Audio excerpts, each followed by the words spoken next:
Hello students, હું છું હિરણ રાજગુરુ અને આજે આપણે જોવાનું છે બીકોમ સેમ 6નું કંપનીલક્ષી હિસાબી પદ્ધતિ 2 એટલે કે કોર્પોરેટ એકાઉન્ટિંગ 2 કોર્સ ક્રેડિટ 4 છે, કમ્પલસરી સબ્જેક્ટ છે અને નેશનલ એજ્યુકેશન પોલિસી 2020 મુજબ અને જૂન 2025માં અમલી થયેલો છે. બરાબર છે. તો સૌરાષ્ટ્ર યુનિવર્સિટીને, ભક્ત કવિ નરસિંહ મહેતા યુનિવર્સિટીને અને કચ્છ યુનિવર્સિટીને લાગુ પડે છે. બરાબર. આ સિવાય કોઈક યુનિવર્સિટી રહી જતી હોય તો તમે સર્ચ કરી શકશો. બરાબર છે. ચાલો, તો કોર્પોરેટ એકાઉન્ટિંગ 2 એમાં આપણે 4 યુનિટ જોવાના છે. બરાબર છે. જે રીતે આપણે કરતા આવ્યા છીએ એવી જ રીતે કે ભાઈ 50 માર્ક્સનું આપણી પાસે પેપર હશે. બરાબર છે. અને એમાંથી આપણા 4 ક્વેશ્ચન, 5 ક્વેશ્ચન હશે. બરાબર છે. એમાં પહેલા 4 યુનિટમાંથી અને 5મો ક્વેશ્ચન કોઈ પણ યુનિટમાંથી. રૂલ તમને બધાને ખબર છે. બરાબર છે. 10-10 માર્ક્સનો સમ હશે અને એક નાથવામાં 1 હશે. અને બીજા નંબરમાં આપણે ચેપ્ટર્સની વાત કરી લઈએ તો પહેલું યુનિટ તમને પૂછાવાનું છે કંપનીનું સંયોજન અને સમાવેશ. બરાબર છે. એટલે કે એમેલ્ગમેશન એન્ડ એબ્ઝોર્પ્શન ઓફ કંપની. બરાબર છે. એટલે કે સંયોજન અને સમાવેશ. આમ તો બંને ચેપ્ટર ફૂલ્લી કરાવેલા છે. બરાબર છે. પણ લેટેસ્ટ જે છે એ ક્વેશ્ચન આપણે જોશું. બરાબર છે. રૂલમાં કાંઈ ચેન્જ થયું નથી. એમાં આપણે હિસાબી ધોરણ 14 મુજબ જે છે એ જ આમાં બધા રૂલ લાગુ પડે છે અને એ જ આપણે 2013થી જે છે એ ચેન્જ થયું છે. બરાબર છે. કંપની ધારા 2013 મુજબ એ જ બધા રૂલ છે આમાં લાગુ પડે છે. કાંઈ ચેન્જ નથી. બરાબર છે. એટલે જ મેં આ વિડીયો થોડો મોડો આવે છે. મેં કીધું બધું કમ્પેર કરી લઉં. જૂનો સિલેબસ, ન્યૂ સિલેબસ કાંઈ ચેન્જ થયું હોય તો આપણે એકડે એકથી છે એ વસ્તુ ખૂટવાની થશે. પણ આમાં કાંઈ ચેન્જ એવો થયો નથી. બરાબર છે. આ બંને પહેલાં અલગ અલગ હતા ચેપ્ટર્સ, સંયોજન અને સમાવેશ, પણ હવે બંનેને સાથે કરી દીધા છે. એટલે આમ તમારે ભણવાના અલગ અલગ જ આવશે. એમાં યુનિટ 1 છે, એમાં પેટા યુનિટ 1 અને 2 આવી રીતે આપ્યા છે. બરાબર છે. આપણે કેમ જે ભંડોળ પ્રવાહપત્રક અને રોકડ પ્રવાહપત્રક એવી રીતે 2 યુનિટ સાથે કરી નાખ્યા હતા, એવી જ રીતે કર્યું છે. બરાબર છે.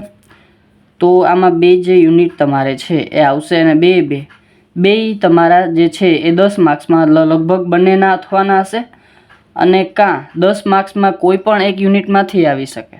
અને એવું કરે કે ભાઈ 5મો ક્વેશ્ચન છે એ આ 2માંથી એક યુનિટમાંથી આપી શકે. એટલે કોઈ પણ સિચ્યુએશન આમાં લાગુ પડી શકે.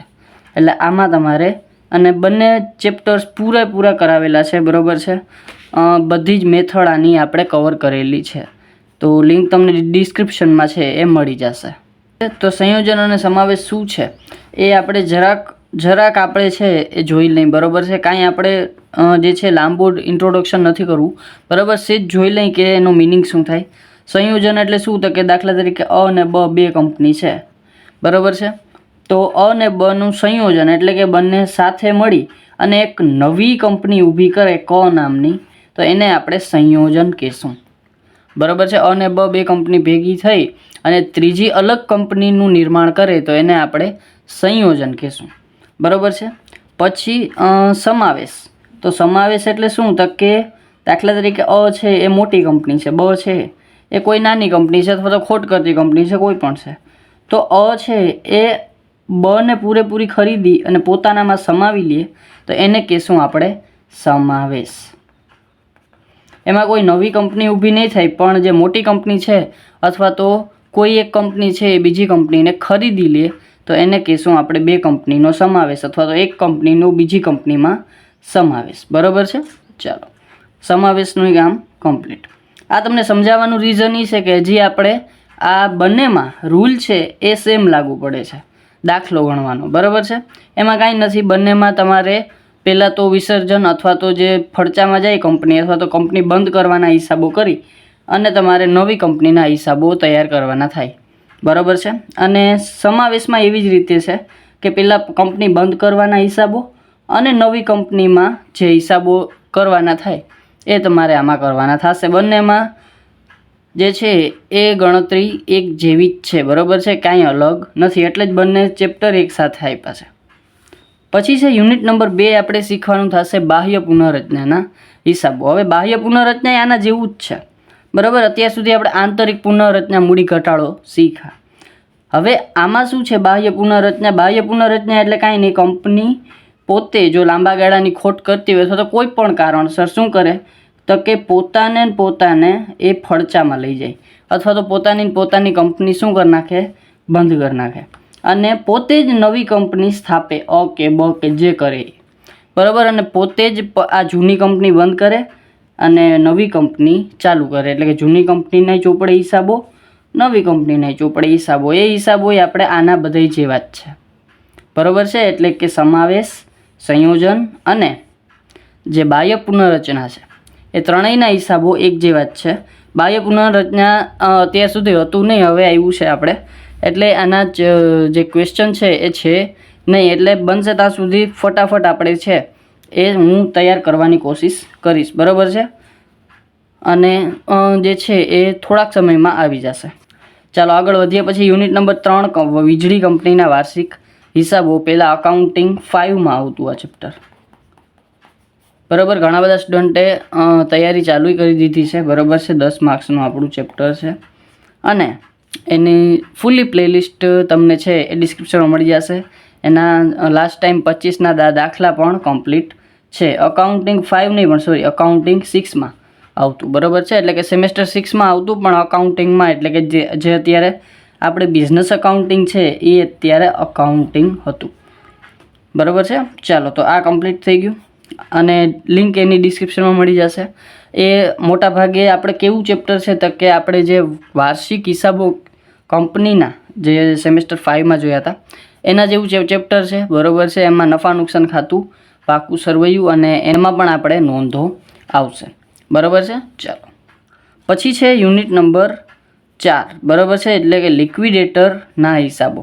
લિક્વિડેટર એટલે શું તો કે લિક્વિડેટર એટલે કંપનીને જ્યારે ફડચામાં લઈ જવી હોય અથવા તો કંપનીનું વિસર્જન કરવું હોય બરાબર છે, ત્યારે આપણે એક વ્યક્તિ હોય એની આપણે નિમણૂક કરવી પડે, જેને વિસર્જન કરનાર વ્યક્તિ બરાબર, એમ પણ તમે કહી શકો. લિક્વિડેટર તમે એને કહી શકો. કંપનીનું સ્વૈચ્છિક વિસર્જન એટલે જ્યારે કંપની બંધ કરવાનો વારો આવે બરાબર છે, ત્યારે આપણે કંપનીને બંધ કરવા માટે આપણે પોતે સંચાલકો કાંઈ કરતા નથી, બધી જ બાબતો લિક્વિડેટરને સોંપી દેતા હોય છે. તો એના હિસાબો આપણે શીખવાના છે. વોલેન્ટરી લિક્વિડેશન ઓફ કંપની બરાબર છે, લિક્વિડેટર્સ એકાઉન્ટ. તો આ થઈ ગયું આપણો યુનિટ નંબર 4. આ એ પૂરેપૂરું ચેપ્ટર આપણે કરાવેલું છે. ડિસ્ક્રિપ્શનમાં તમને લિંક મળી જશે. છતાં નવા જે દાખલા છે થોડાક આવશે બરાબર છે. અને આ થઈ ગયું આપણું કંપનીલક્ષી હિસાબી પદ્ધતિ જે ન્યૂ સિલેબસ છે એનું કામ બરાબર છે. એમાં મેં તમને કીધું એ પ્રમાણે જે પહેલું યુનિટ એમાં 2 સંયોજન સમાવેશ છે અને બીજું યુનિટ જે બાહ્ય પુનઃરચના છે. આ બંને તમારે જે છે એ એક સરખા જ છે બધાય બરાબર છે. યુનિટ નંબર 3 છે વીજળી કંપનીના હિસાબો, એ પણ ડિસ્ક્રિપ્શનમાં તમને લિંક મળી જશે. આ ચેપ્ટર આપણે હજુ ચેનલમાં કરાવેલું નથી બરાબર છે. બનશે એટલું ઝડપથી આ હું બનાવવાની કોશિશ કરીશ. પછી છે યુનિટ નંબર 4 લિક્વિડેટરના હિસાબો. એ પણ પૂરેપૂરું ચેપ્ટર તમને ડિસ્ક્રિપ્શનમાં મળી જશે બરાબર છે. ડિસ્ક્રિપ્શનમાં તમને લિંક મળી જશે. તો નવા ચેપ્ટર નવા દાખલાઓ પણ આવશે બરાબર, પણ તમે પ્રેક્ટિસ ચાલુ કરી દેજો, કારણ કે અત્યારે ડિસેમ્બર તો પતું થઈ ગયો છે બરાબર છે, અને માર્ચમાં તમારી એક્ઝામ છે એ આવી જશે બરાબર છે. એટલે સમય બહુ ઓછો છે બરાબર છે. 3 જ મહિના છે આપણી પાસે અને હજુ બધા સબ્જેક્ટની બુક પણ અવેલેબલ નથી બરાબર છે. તો પ્લીઝ બને ત્યાં સુધી છે એ તૈયારી ચાલુ કરી દેજો, જેથી કરીને પ્રેક્ટિસ તમારે જે છે એ બધી વસ્તુની થતી જાય બરાબર.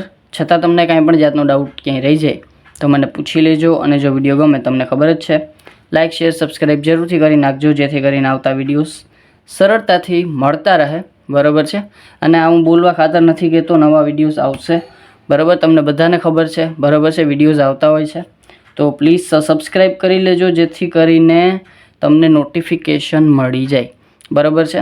અને બીકોમ સેમ 6માં આપણું એકમાત્ર સબ્જેક્ટ જે પ્રેક્ટિકલ છે, બાકી બધા થિયરી છે બરાબર. અને કેટલા સ્ટુડન્ટને મને જો કોમેન્ટમાં તમે વધારે કહેશો બરાબર છે, કોમેન્ટ્સમાં કે ભાઈ આપણે સ્ટેટ છે, મને ઘણા બધા સ્ટુડન્ટ છે એ કહેતા હોય છે કે સર અમારે એડવાન્સ સ્ટેટિસ્ટિક્સ છે, બરાબર. તો જો વધારે કોમેન્ટ્સ આવશે, બરાબર છે, તો આપણે સ્ટેટ ઉપર પણ જાશું, કારણ કે સ્ટેટની બુક મેં તપાસ કરી છે, હજુ આવી નથી, બરાબર છે, પણ મારી તપાસ ચાલુ છે, બરાબર છે. જેવી રીતે બુક આવશે એવી રીતે આપણે કરતા જશું, બરાબર છે. પણ સ્ટેટ છે એ આપણે ક્રેડિટ 2 માટે છે, ક્રેડિટ 4 માટે નથી, ઓપ્શનલ છે. એટલે ઘણા બધા સ્ટુડન્ટને નહીં હોય, ઘણા બધા સ્ટુડન્ટને છે, બરાબર છે. છતાં મને કોમેન્ટમાં તમે જણાવી દેજો, બરાબર છે, આપણે કરવું છે કે નથી કરવું, બરાબર. એટલે મને ખ્યાલ આવે કે કેટલા સ્ટુડન્ટને સ્ટેટ છે અને કેટલાને નથી, બરાબર છે. ચાલો, તો આ હતો આપણો કોર્પોરેટ અકાઉન્ટિંગ. એમાં ચેપ્ટર્સ આપણે ચેનલમાં છે જ ઓલરેડી, બરાબર છે. તમે ડિસ્ક્રિપ્શનમાં તમને લિંક મળી જશે, બરાબર. છતાં તમને કાંઈ પણ જાતનો ડાઉટ ક્યાંય રહી જાય તો મને પૂછી લેજો. અને જો વિડીયો ગમે, તમને ખબર જ છે, લાઇક શેર સબસ્ક્રાઈબ જરૂરથી કરી નાખજો, જેથી કરીને આવતા વિડીયોઝ સરળતાથી મળતા રહે, બરાબર છે.